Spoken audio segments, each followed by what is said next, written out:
Alright guys, so big news from the Ontario government regarding international students and the international student cap. So let's get into it. Alright, first things first. Ontario did state that they will be prioritizing public post-secondary schools over private schools. More specifically, Ontario did state that they will be prioritizing public post-secondary schools that will be supporting graduates for in-demand jobs. So as you can see, that it is very crucial for Ontario to have those in-demand jobs filled, and this is one way that they will be utilizing it is to support public post-secondary schools to help students who can come and take over those in-demand jobs. So Ontario is allocating about 96% of the study permit applications to publicly assisted colleges and universities, with the remaining 4% that will be allocated to Ontario's language schools, private universities, and other institutions. However, one key thing that they stated was that career colleges will not receive any applications. Now, it's really interesting that they took such a big stance against career colleges. Not quite sure what this will mean for career colleges going forward, especially if they're not able to get international students. Nothing stopping them from getting domestic students, but international students does not look like will be happening for them.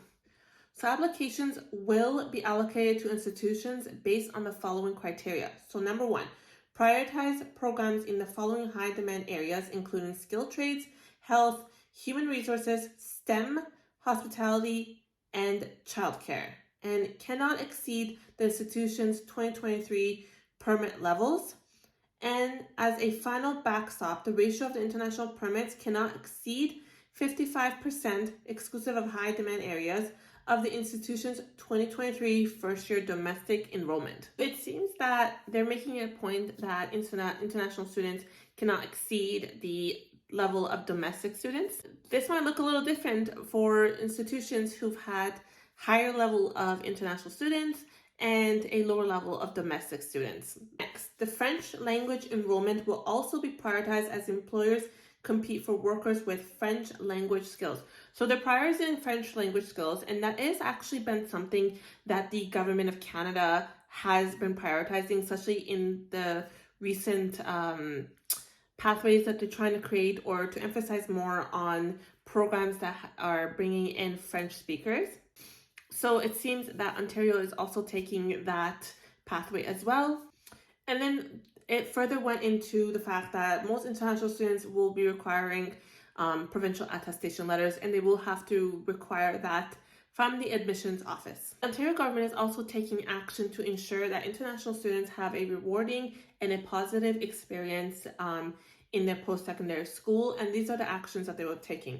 They're taking action requiring all publicly assisted colleges and universities to have a guarantee that housing options are available for incoming international students.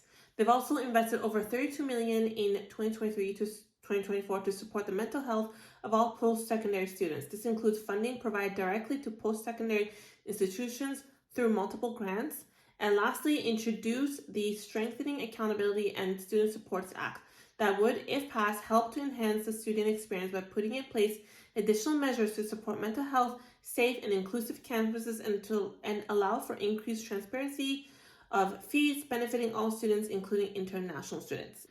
So this is the feedback that the Ontario government has had for the post-secondary schools and in response to the provincial attestation letters. Now, this article specifically does not state the number of provincial attestation letters that we will have per year and how much each school will be getting, but it seems that that is something that it will probably communicate with the schools, but still not quite sure what the number is that the province will be getting for provincial attestation letters. Alright guys, that is it for this video. I hope you guys enjoyed. Please let me know if you have any questions in the comments. I would love to reply to them and read them, and maybe I could make a follow-up video. And if you guys want to support your girl, make sure you check out my links below. I have a Stan store, buy me coffee, or you can even just support me by shopping on my Poshmark accounts. I would really love your support. Thank you guys so much for tuning in, and I'll be back for more later.